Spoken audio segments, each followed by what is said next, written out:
How to change the address in Shopee after payment. Hello everyone. In this video, I will show you how to change the address in Shopee after payment. Open your web browser and type in shopee.com in the search bar. Once you're on the Shopee website, look for the option that says View My Shopping Cart and click on it. After clicking on View My Shopping Cart, you will be directed to a page that shows all the items you have added to your cart. Now, check the boxes next to the ones you want to purchase. After checking the boxes next to your preferred products, locate the checkout button on the page.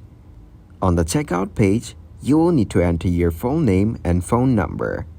Select your province, city, district, and postal code from the provided options.